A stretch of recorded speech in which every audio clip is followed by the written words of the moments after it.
Hello, thanks very much for joining me for this week's river tutorial. The fly in the vise is a slightly weighted pheasant tail variation. It's got a little red tag, and without further ado, I'm going to show you how to tie it. Let's get into it.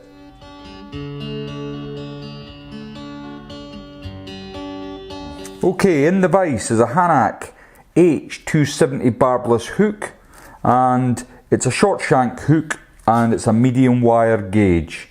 The thread I'm going to be using today is from Semperfli. It's the nano silk and it's in brown. Now before I cast my thread on, as I do with all these very thin silks, I'm going to just add a little spot of super glue to the shank of the hook. I'll use the thread to spread that out, and then I'll just get a very thin layer down. As I get towards the bump, I can remove my waste silk. Now I'm going to add a little bit of weight using, not a bead this time, I'm going to use some adhesive lead foil, and as you can see, I'll take it out of the packet here. It's great stuff this. It comes with a little sticky back, and what you do is you cut it in strips. You can use a scalpel on a cutting board with a ruler, or do like I do. I use an old pair of snips just to trim up the edges. Now please make sure you use an old pair, because this will blunt your good scissors in no time at all. So I've already cut a small strip, and I've removed the protective backing here, and I'm just going to add a little bit of that where I've finished my thread off. And what I want to do with it is keep it as thin as possible at the back end here, and as I get near the eye, I want to stay well clear with my lead wire from the eye, because that's where I'm going to finish the fly. But I am going to double back, and it's only going to take a couple of turns on the thorax area. Now I'm going to use my thumbnail. Unfortunately, I've not long cut my nails, and they're not particularly long, but that seems to have worked out okay. So what I've done is I've got the layer all the way along the body, but I've got an extra couple of turns just to build up the thorax area. Now it's not a lot of weight, but for where I fish, it's an ideal sort of weight for getting down 2 or 3 feet in shallow water. So I'm just going to move my thread slightly, and I'm going to put a couple of drops of super glue just onto the lead, and I'm going to use my thread to just make sure that that lead foil is not going to swivel about on the hook. I seem to have got globules on that. I'll just move it around a bit, and then I can just get a few turns in, just make sure. It doesn't have to be perfect, just to make sure that it's going to go nowhere. Now once you've done that, the body of this fly is obviously going to be pheasant tail, and I've got a feather here. I've already cut a couple of sections off it. Now the longer you can get with the pheasant, obviously the easier it is to work with. So this is a particularly good one actually. As you can see, it's got quite a length to it, and I've already removed some. Now a lot of people will say that the tail of the fly should really be the tips of your pheasant tail. Now I don't like to do that, and there's a good reason for it, is that I find when you're fishing, once you've taken a couple of fish, more often than not, the pheasant tail is quite delicate, and after 2 or 3 fish, the tail's gone. I mean, it doesn't stop the fly being any more effective, but from an aesthetic point of view, your tail's missing. So what I like to do is just use an old ginger cape. Now this one is as dark as I've got at the moment. I'd prefer it to be a lot more ginger than this one is, but you know, needs must. So what I'm going to do is I'm going to strip the barbs off of this feather. Just put that to the side, and if you pull it off at a 90-degree angle, you should get everything to come into line. Now I'll just catch that in with a couple of turns, see what my length's like, and I'm not happy with that, so I'm going to come back and just move it up slightly. Don't want a really long tail on this fly. That's better. Perfect. So next, I'm going to come in with my snips, just trim off a bit of the waist, excuse my fingers, out the way. And the next thing we've got to do then is add our rib, and what I'm going to use is some copper rib. This is a soft wire, and it's the small. I've already got a little piece taken off here, and I'm going to grab that and I'm going to run it the entire length of the fly up to the thorax area. So I've caught that in, and now I'm catching everything else in. Once I'm back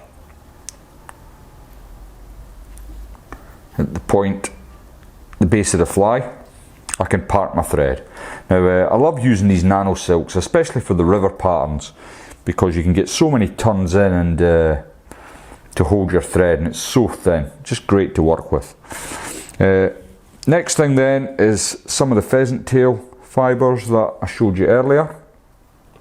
I'm taking, I think there's four barbs here, and I'm going to catch them in. I'll probably get away with 2 barbs actually with this length, but I'll just stick with the 4 for now. So I'll catch that in at the tips, and as I said, the longer it is, I mean, often when you're using shorter fibres, it's always best to employ a set of hackle pliers, because you know you've not got much to work with. But with this length, it should be a relatively simple operation to bring these up to the thorax of your fly. So just bring that round.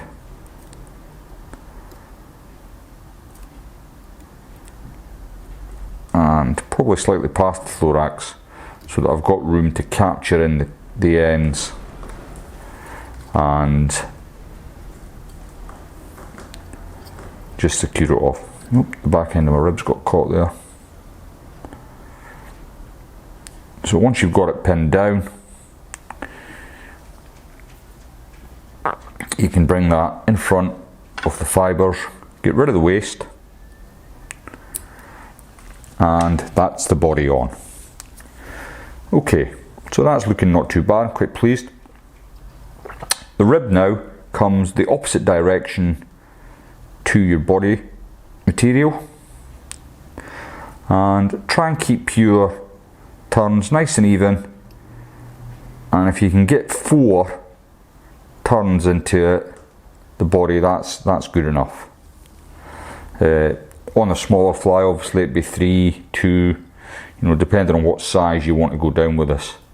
And I can generally go down to around a size 16. I can't quite do 18s. And it's because my eyesight won't let me, to be honest. So there we go, that's looking pretty good. I've captured it in my rib, twisted away the wire.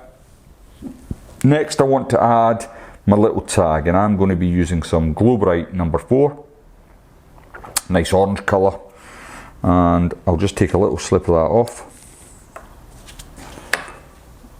And what I want to do is double it up, so I've doubled it up,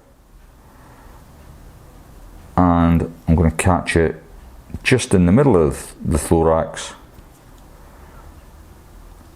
like so. Now once you've got that coming off the back, you can bring your remaining part, your remaining part up, so that what you have now is 4 strands basically. Now I want it to be 1/8 of an inch long, so I'll bring my snips in. Doesn't have to be bang on 1/8 of an inch, but as near as damn it, it's 1/8 of an inch. Put your waste to the side. Now what you need next is some more of your pheasant tail fibres for the thorax cover. Just try and make it 4 or 5 strands. Then we're going to capture that on again. Try and pin it down in the middle of the thorax, because you want to have some room to cut away your waste. So I am happy enough with that. What I'll do is just come in front of my waist, and then my thread's not in the way when I come in with my snips to remove that piece. Now what I'm going to do next is add lashings of beeswax and get it ready for my thorax, which I'm going to use some dubbing, but I'm just going to get everything tidied up at the front here so that the dubbing sits on there no problem. Okay, the dubbing I'm going to use is some Davy Watton's dubbing pack here, and the flavour I've decided on is bleached ginger. I meant to get some out of the box and forgot, but I've got some now. I'll see if I can show you this as best I can. It's a really interesting blend of, there's little bits of bling in it. There's some black, grey. It's really nice. I don't know why it's called bleached ginger. I can't see any ginger, but it gives a nice effect. So I'm going to dub that on to my thread. The thing with dubbing, you always need a lot less than you'd think, mostly. It's not very often that I put dubbing on thread and think, oh, that's too much. Sorry, that's too little. It usually pans out that you've got far too much dubbing. So I brought that on, and I've left plenty of room at the front here to finish off. So I've now brought my thread to the eye of the hook, and I'm going to bring my thorax cover over the top, and I'm going to capture that in like so. Once you've got a couple of turns in, you can bring it all back, and this is another advantage of using the nano silks. You know, that even with me bringing all them fibres back over the top of my head already, you can see I've still regained quite a lot of control. So, and the head's still tiny. You can barely see it yet. In fact, I'm going to have to use some turns of thread to build up the head. Before I do that though, I am going to add a little bit of resin just to help me in the finish.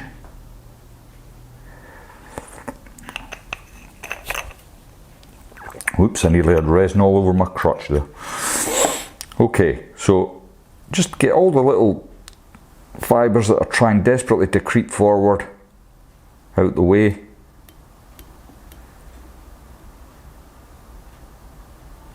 And you can build your head. Half hitch, or you can get your whip finish tool out if you have one and can use it. Now, before I go on to tease out some of the fibres, what I want to do is just come in with my resin brush and just cover the thorax with the thinnest of layers of UV resin. Take your time, you need a steady hand for this.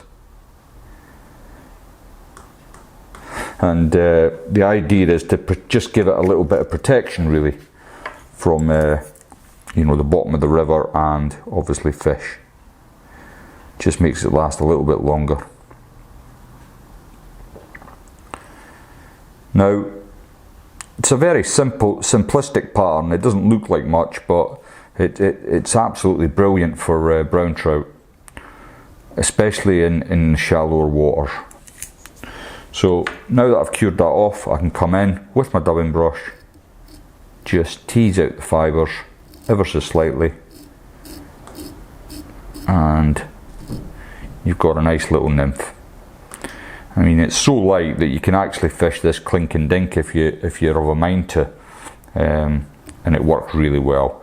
In a smaller size than this, but for video purposes I've decided to shoot it a little bit bigger. I hope you enjoyed that. If you haven't yet subscribed to the channel, please consider doing so, and hopefully I'll see you all next time.